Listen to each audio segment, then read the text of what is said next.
¿De qué vamos a hablar esta mañana? Pues esta mañana vamos a hablar del peligro de caer en el amor al dinero y a la riqueza. Y entonces os invito a abrir vuestras Biblias conmigo en 1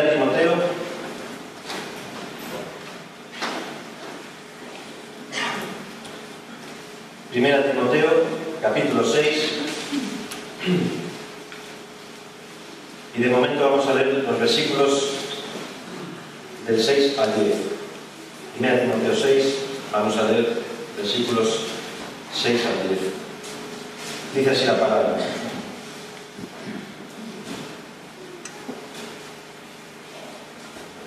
pero gran ganancia es la piedad acompañada de contentamiento, porque nada hemos traído a este mundo y sin duda nada podremos sacar.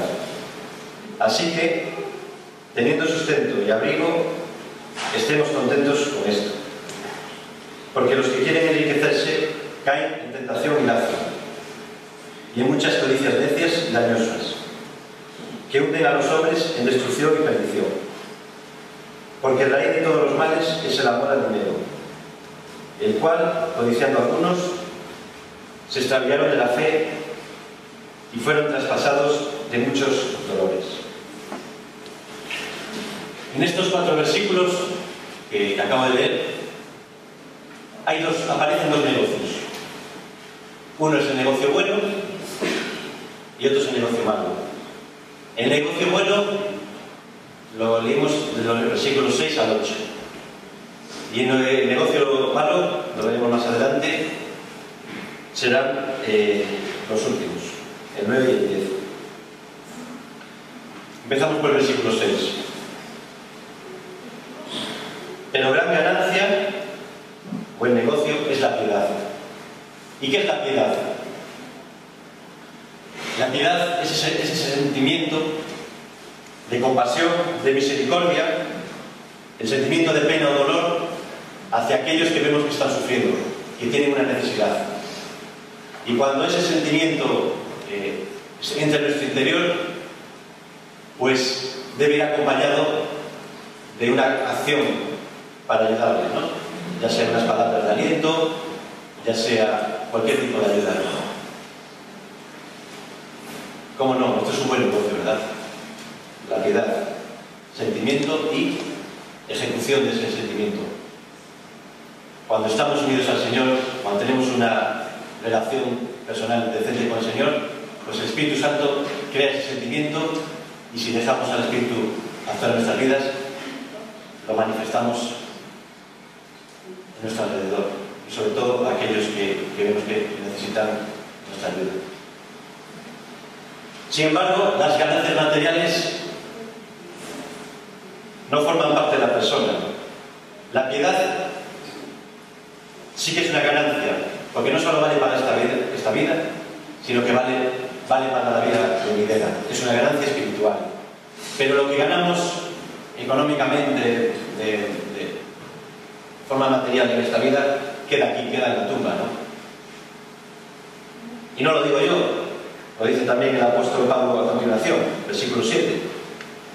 Porque nada hemos traído a este mundo, y sin duda nada podremos sacar. Piedad, pero la piedad debe ir acompañada de algo más. Y si volvemos al versículo 6, aparece el contentamiento. Y el contentamiento es darnos cuenta y estar agradecidos a Dios de las bendiciones que nos da a nivel físico, de salud. Hay que agradecer la salud, ¿cómo no? Agradecimiento de los bienes materiales, que más adelante entraremos en detalle, y de los bienes espirituales. No nos olvidemos, Dios es lo único imprescindible en la vida. Hay muchas cosas necesarias e importantes, pero lo único imprescindible es Dios. Todas las demás cosas subsisten en el imprescindible, en Dios.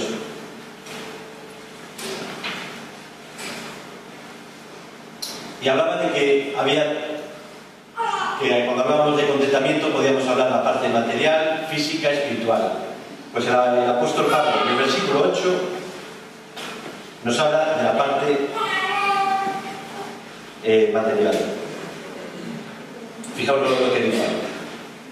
Así que, teniendo sustento y abrigo, estemos contentos con esto. Todos tenemos claro, no lo tenemos claro. Analizando el texto y lo que dicen los comentaristas bíblicos, sustento en el término griego se refiere al alimento. Y abrigo engloba dos acepciones. No solamente el vestido, que es lo primero que pensamos cuando vemos abrigo, sino que también engloba el techo, el tener una vivienda. Es decir, que Pablo está hablando del contentamiento en el abrigo, el vestido, pero también el tener una vivienda, una casa donde dormir, un techo en el que resguardarse y el alimento. Y realmente estas tres necesidades materiales son suficientes en lo que se refiere a la necesidad material. Debemos aprender a vivir contentos con esto.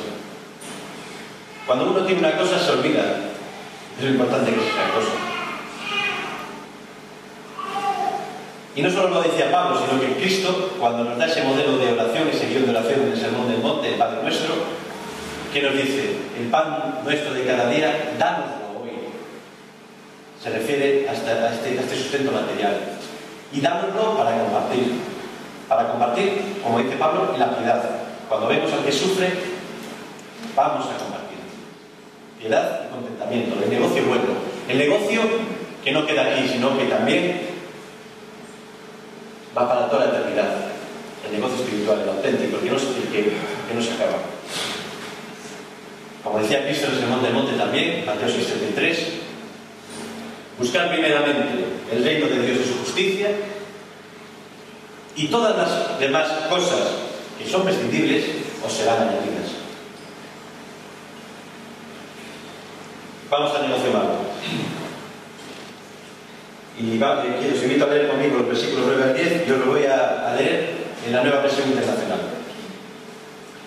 Dice así: la gente que solo piensa en hacerse rica sucumbe a tentaciones y trampas y es presa de muchos deseos insensatos y perjudiciales, tales que llegan a hundir a los hombres en la ruina y en la destrucción.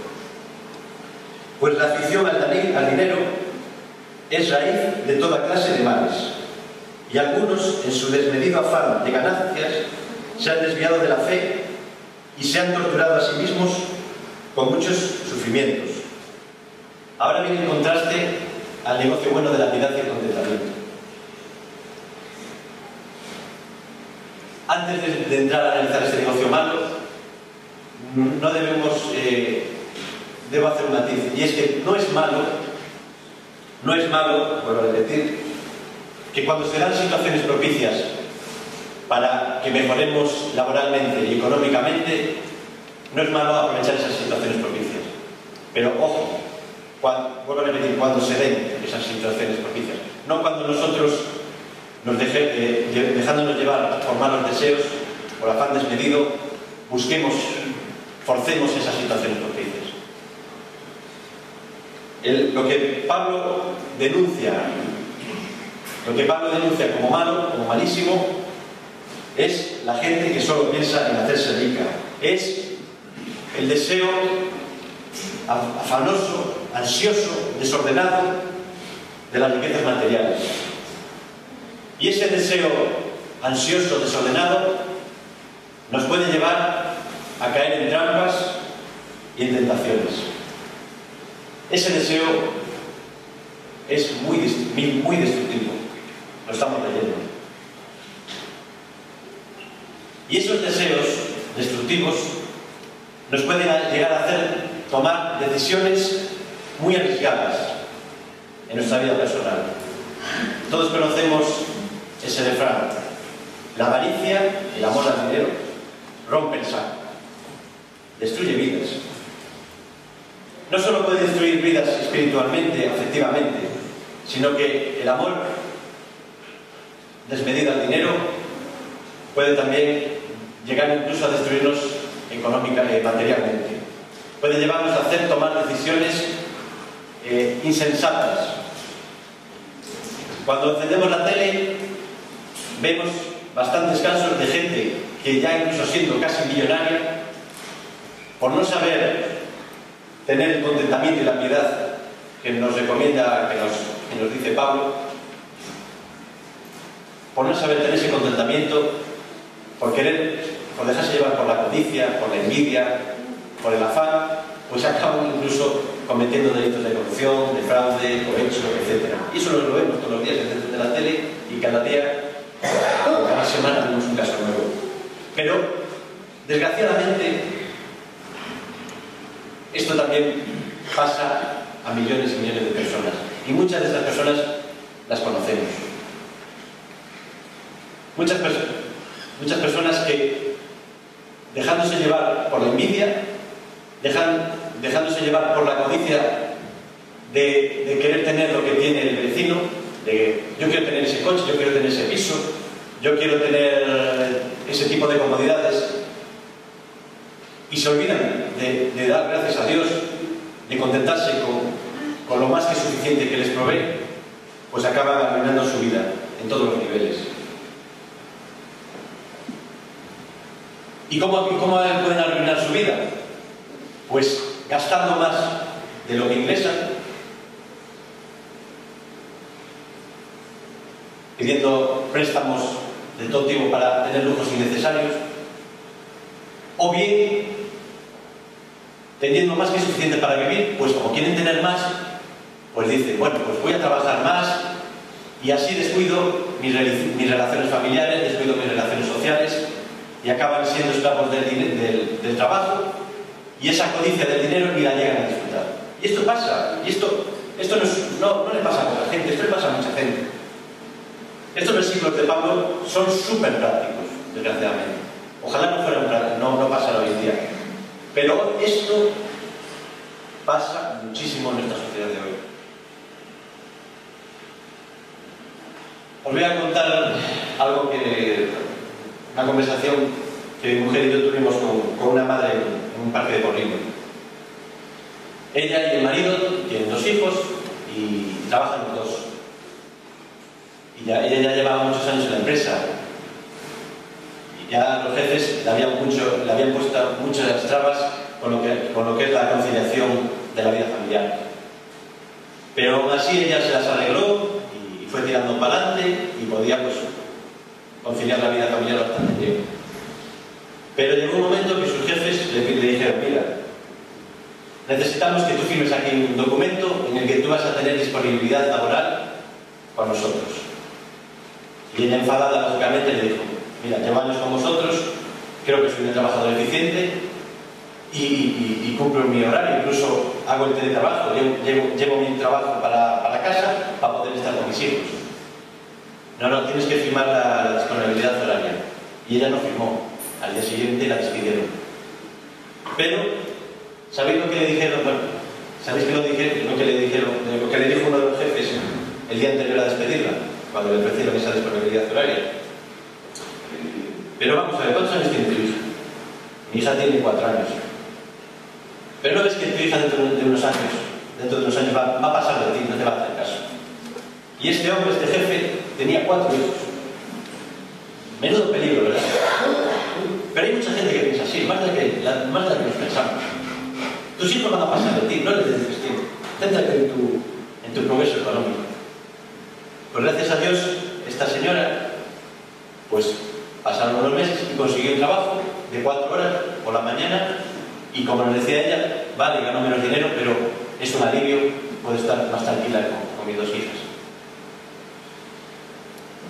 Esto sigue ocurriendo. Estas cosas tan fáciles de entender siguen destruyendo muchas vidas. Volvemos al versículo 10. Porque raíz de todos los males es el amor al dinero. La avaricia, el amor al dinero, no es la única raíz de los males a las que no podemos enfrentar todas las personas.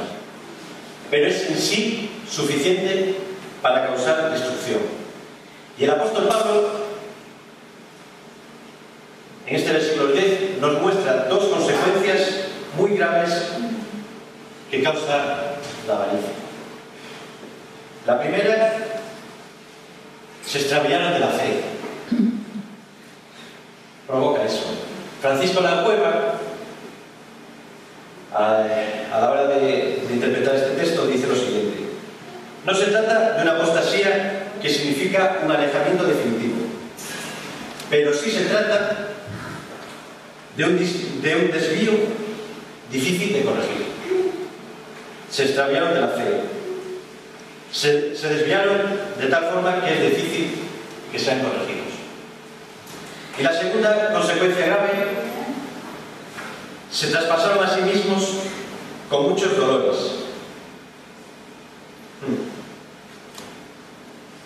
Cuando uno ama desmedidamente al dinero y a todo lo que ello conlleva, y empieza a olvidarse de Dios, surgen los problemas. Separaciones matrimoniales, se enfrían las relaciones con el cónyuge y el matrimonio se deteriora. Malas relaciones con los hijos, se enfrían, pasas poco tiempo con los hijos, también afectan. Ojo, hay otra cosa. Desgraciadamente en esta sociedad hay muchos hermanos que no les cabe más remedio que tener que trabajar muchísimas horas para poder sustentar a su familia. Eso es otra cosa. Aquí Pablo está hablando de los que realmente, teniendo más que suficiente para vivir dignamente, se dejan llevar por el afán. Pero no confundamos con las familias que no les queda más remedio que tener que trabajar horas y horas. Hago este matiz. Quiebras de empresas, cuando hay mala gestión, cuando hay corrupción, cierran los negocios, cuando hay unos jefes malos, pues lo pagan los empleados, y viceversa, cuando hay empleados malos también lo pagan los jefes.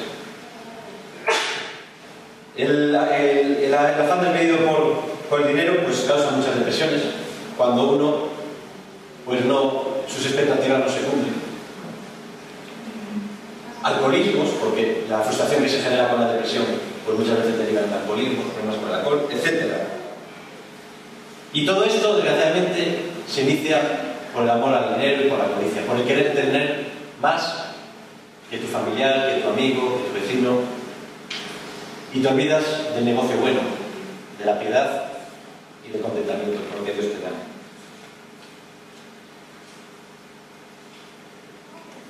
Os voy a leer una carta que dejó una persona rica que se arruinó con la crisis bursátil del 29 en Nueva York. Antes de suicidarse, escribió lo siguiente: he descubierto durante mi vida que montones de dinero no traen la felicidad. Me quito la vida porque no puedo hacer frente por más tiempo a la soledad y al aburrimiento. Cuando yo era un obrero corriente en Nueva York, era feliz. Pero ahora que poseo millones, estoy infinitamente triste y prefiero la muerte. Matizo, no se había arruinado con la crisis. Era de la época de los años 20 y 30. Es decir, que se suicidó siendo millonario. ¿Cuál es el mejor para que no cree también? Pues la Biblia también menciona el estado económico que menos problemas te va a dar. Y os invito a leer conmigo Proverbios capítulo 30 y vamos a leer los versículos 8 y 9 solamente.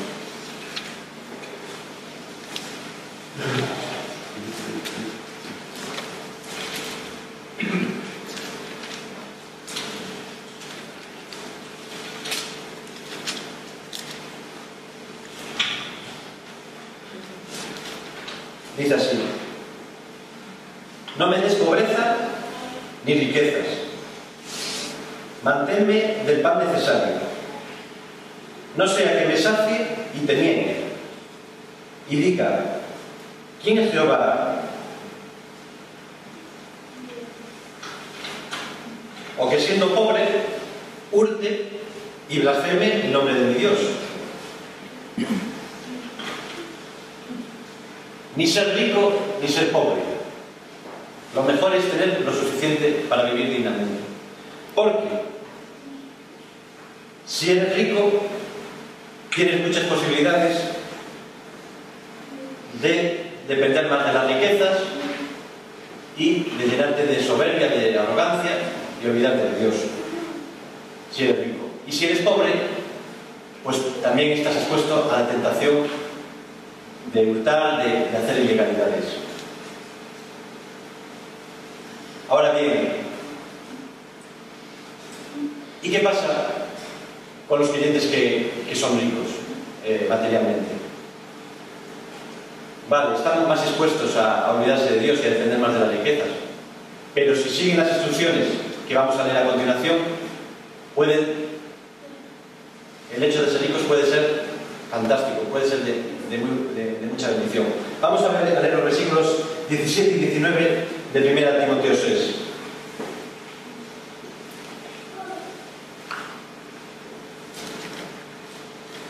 Os lo voy a leer también por la Nueva Versión Internacional.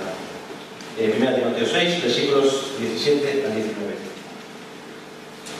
A los ricos en riquezas de este mundo, incúlcales que no sean arrogantes y que no pongan su esperanza en las riquezas, que son tan inseguras, sino en Dios, que nos provee abundantemente de todo para que lo disfrutemos. Intímales que practiquen la beneficencia, que sean ricos en buenas obras, generosos y prestos a compartir.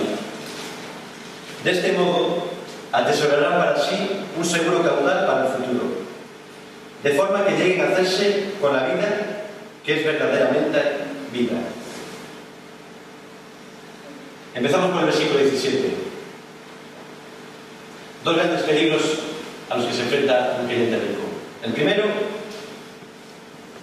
que acabe poniendo más su esperanza, como anteriormente dije, en las riquezas materiales, y que, como antes hemos visto, se acaban con la muerte. Son inciertas, son inseguras. De un día para otro te mueres, y si llegas a la vejez, pues sí, después de disfrutar 40 años, pero también acabas muriendo.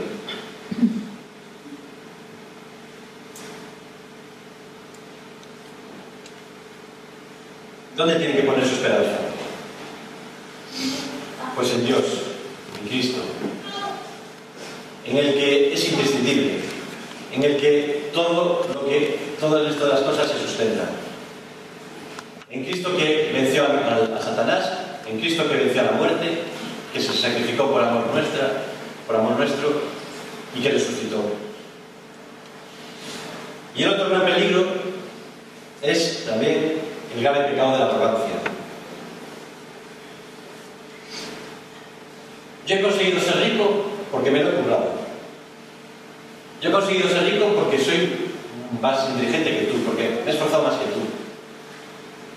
Es verdad, uno tiene que esforzarse. Las cosas no te las regalan en la vida. A Dios rogando y con el mazo dando. Es verdad. Pero no nos olvidemos de lo primero. A Dios rogando. Y no nos olvidemos de que no somos nada. De que del polvo venimos y al polvo volvemos. De que somos insignificantes en sí mismos. Todo el valor que tenemos es gracias a Dios, que es el imprescindible, es el alfa y el omega, el principio y el fin. No somos nada. ¿Qué le importaba a Dios más de Job? ¿Que era uno de los hombres más ricos de su época? ¿O que era la persona que más amaba a Dios de corazón? ¿Era la persona que más respetaba a Dios? A Dios lo que más le interesaba de Job es que era un hombre de fe. Y el hecho de que tuviera mucha bendición material, de salud y de hijos, era muy poco importante para Dios. Lo importante era la riqueza espiritual que tenía Job, a pesar de sus imperfecciones.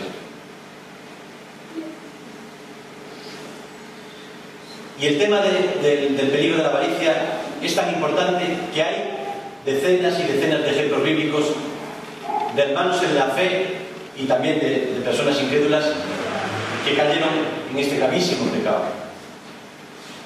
Nabucodonosor se volvió loco y al final, cuando le tomó su cordura, tuvo que reconocer que era insignificante y que Dios era el auténtico rey. El rey Ezequías, Salomón, un montón de reyes de Israel, de Judá, ¿verdad? Etc. Es mucho más fácil decir de palabra que amamos a Dios que amarlo sinceramente y con nuestras actitudes. Como nos dijo Jesús en los Evangelios, por sus frutos los conoceréis.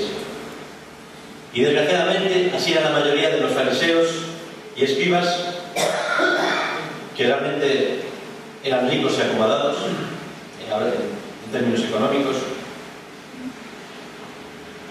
Así eran, amaban a Dios de palabra, pero Jesús sabía que sus corazones estaban más lejos de Él de lo que se pensaba. Y hay un montón de denuncias de la mala actitud de los fariseos y los escribas que Jesús les hace. Leo rápidamente Lucas 11:39 y Mateo 23:25, están relacionados.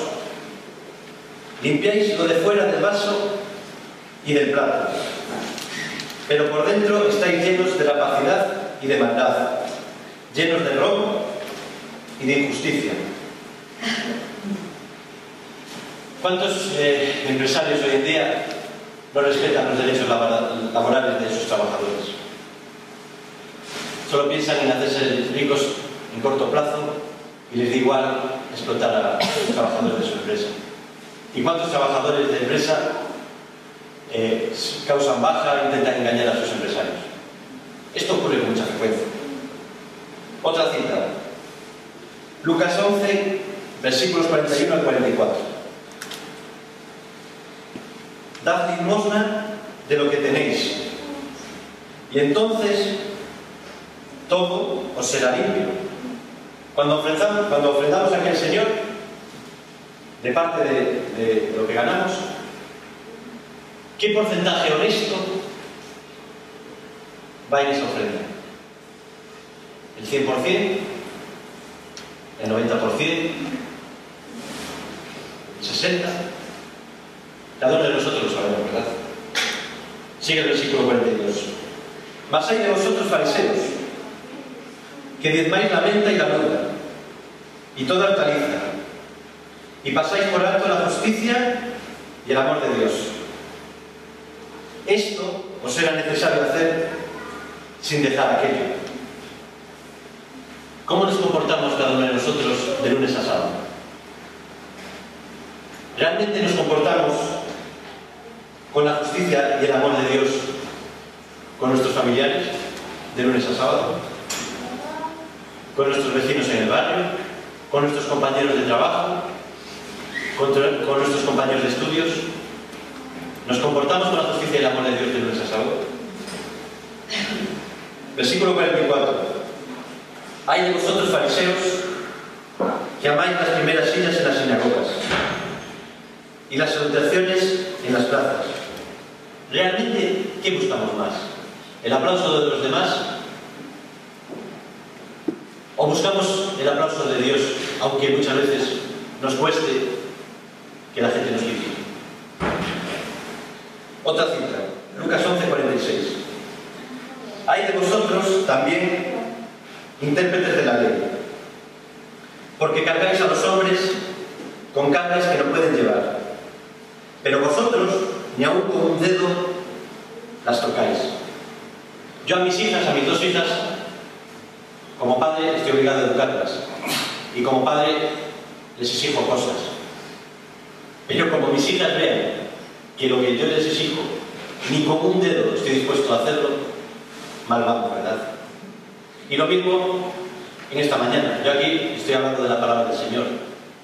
Es muy fácil hablar, es muy fácil interpretar la Biblia y decir lo que hay que hacer, pero las palabras se las lleva el viento cuando los frutos no acompañan mínimamente a lo que predicamos. Como decía Jesús, por sus frutos los conoceréis. Y por último, dentro de estas denuncias de Jesús, que hay muchas más: ¡ay de vosotros, escribas y fariseos, hipócritas!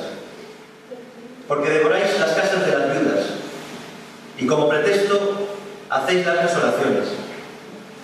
Por esto recibiréis mayor condenación.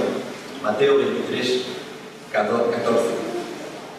Cuidado con que cada uno de nosotros abusemos económicamente o abusemos emocionalmente de las personas que lo están pasando mal, de las personas que se encuentran en una situación de debilidad, tanto espiritual, física o material. Cuidado. El Señor aborrece grandemente esto. Estamos ya terminando. 5 minutos. ¿En dónde pues debemos poner nuestra fe y esperanza?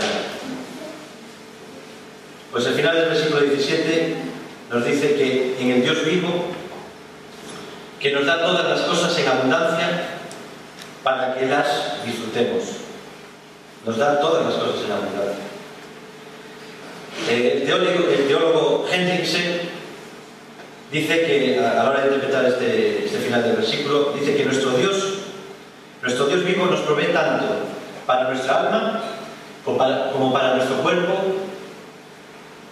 para el tiempo y para la eternidad. Fijaos qué bendición de Dios, ¿verdad? Pero no nos olvidemos, todas las cosas que Dios nos da en abundancia lo hace tanto para el que cree como para el que no cree. Mateo 5:45, Jesucristo nos recuerda que Dios Padre hace salir su sol sobre malos y buenos, y que hace llover sobre justos e injustos. Y el rey David, en el Salmo 145, versículos 8 y 9, nos dice: clemente y misericordioso es Jehová, lento para la ira y grande en misericordia. Bueno es Jehová para con todos, creyentes y no creyentes, y sus misericordias sobre todas sus obras. Y cuando Dios nos da las cosas en abundancia, no pensemos que nos da en abundancia lujos innecesarios. Podemos llegar a tenerlos. Estas cosas en abundancia son las cosas necesarias, las que realmente necesitamos, no los lujos innecesarios. No nos olvidemos que no es más rico el que más tiene. No. El más rico es el que menos necesita. Negocio bueno, piedad y contentamiento. Versículo 18. Instrucción del Señor a través del apóstol Pablo. Que hagan bien, se está definiendo a los clientes ricos, que hagan bien, que sean ricos en buenas obras, dadivosos, prestos a compartir y generosos.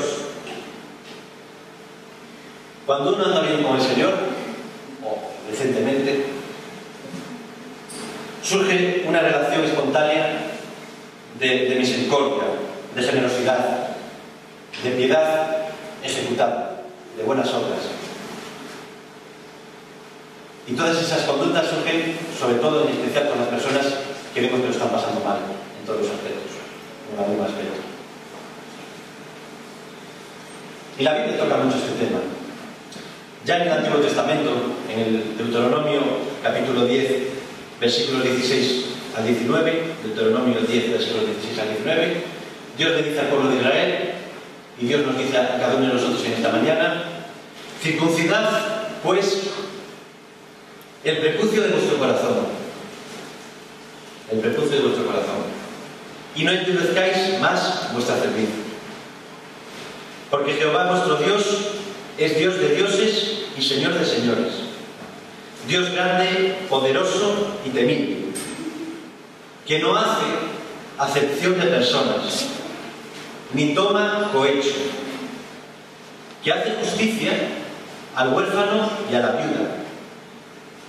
En aquella época, el huérfano y la viuda estaban totalmente desamparados.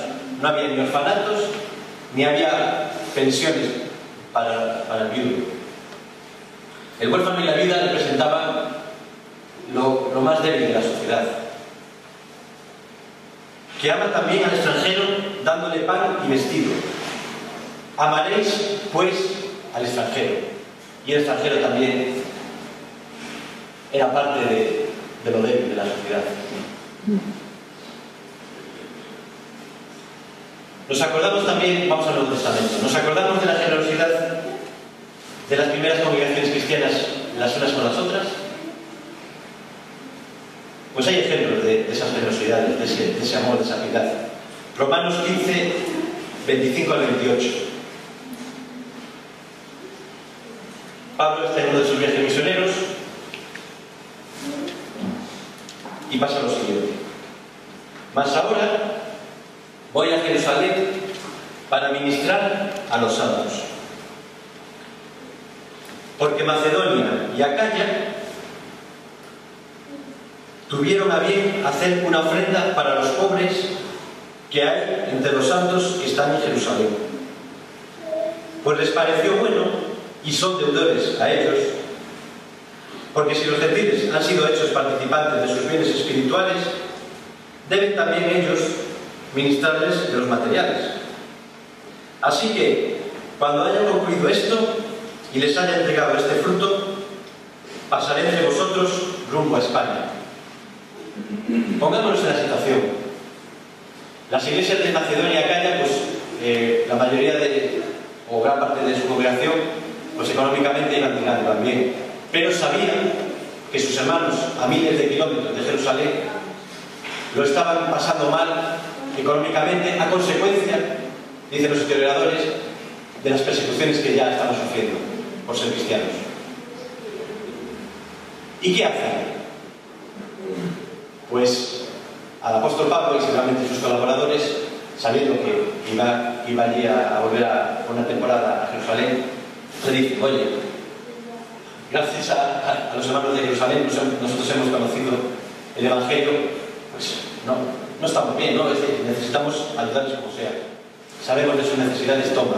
Y Pablo con sus colaboradores jugándose la vida, porque en aquella época, cuando tú llevabas una suma de dinero considerable, estabas expuesto a que te asaltaran por los caminos e incluso te llegan a matar o dar una paliza para quitarte el dinero.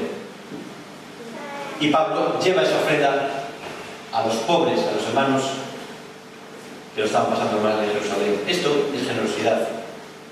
¿Qué generosidad tenemos las congregaciones entre nosotros? Esto nos debe hacer reflexionar. Ahora bien, y perdona que me haya extendido 3 minutos, ahora sí que son 3 minutos, más o menos. ¿Y qué hacemos con el caradura? Porque también los hay. Hay mucha gente que trata de vivir del cuento y sin apenas trabajar. ¿Qué debemos hacer con él? Pues no voy a comentar nada, simplemente voy a leer 9 versículos y os invito a leerlos conmigo. Segunda Tesalonicenses 3, versículos 6 al 15.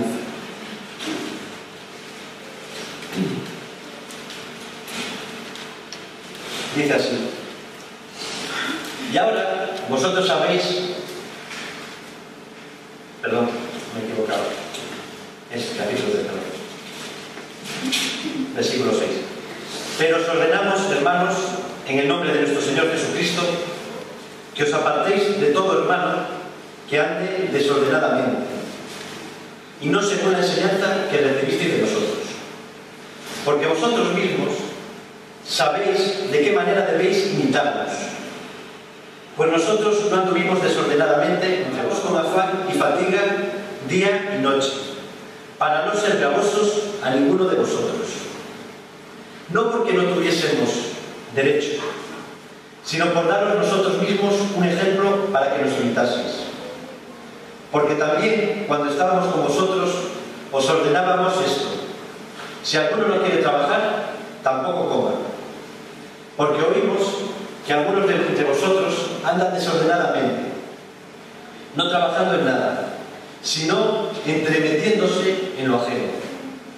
A los tales mandamos y exhortamos por nuestro Señor Jesucristo que, trabajando sosegadamente, tranquilamente, coman su propio pan. Y vosotros, hermanos, no os canséis de hacer bien, piedad y práctica de la piedad. Si alguno no obedece a lo que decimos por medio de esta carta, A ese señaladlo, y no os juntéis con él, para que se avergüence. Mas no lo tengáis por enemigo, sino amonestadle como hermano. Y acabamos con el versículo 19, que nos recuerda qué ocurre cuando hacemos lo que el apóstol Pablo nos ha dicho en los versículos 17 y 19. Cuando dependemos de Dios y cuando practicamos las buenas obras con Jesús. Pues lo que ocurre es atesorando para sí buen fundamento para lo porvenir, que eche mano de la vida eterna. Pues acabas haciendo el buen negocio, echas mano de la vida eterna, echas mano de lo que no se acaba. ¿Cuál es el fundamento de tu vida en esta mañana? ¿Amar a Dios de boca? ¿Cuál es el fundamento de mi vida? Jesús dice, por sus frutos los conoceréis. ¿Qué grado de amor tengo al Señor? Es muy fácil hablar, ¿verdad?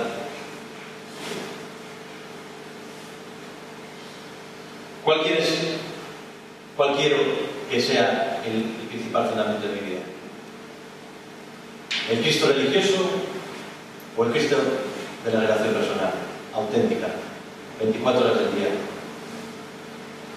Lo que decía Jordán, se sorprendía ver que en cada momento que estaban allí repartiendo, pues había hermanos que constantemente estaban orando al Señor. Y vieron el poder de Dios actuar. En una hora repartimos 2 o 3 tratados, nos ponemos a orar y la cosa empieza a fluir. Ese es el Cristo auténtico, el poderoso, no el Cristo religioso.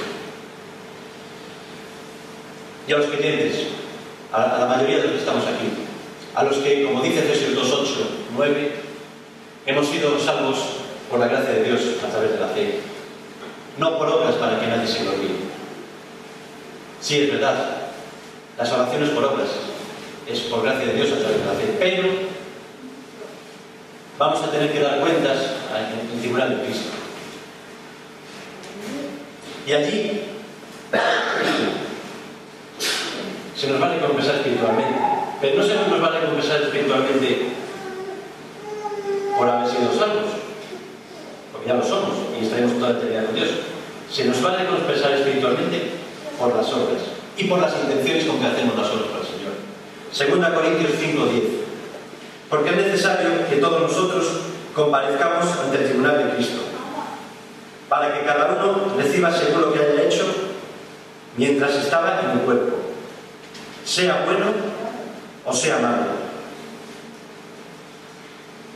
¿Estoy haciendo cosas malas en el cuerpo? ¿Estoy haciendo cosas buenas? ¿Estoy haciendo cosas aparentemente buenas, pero con malas intenciones? En el tribunal de Cristo, todo va a salir a la luz. Amén.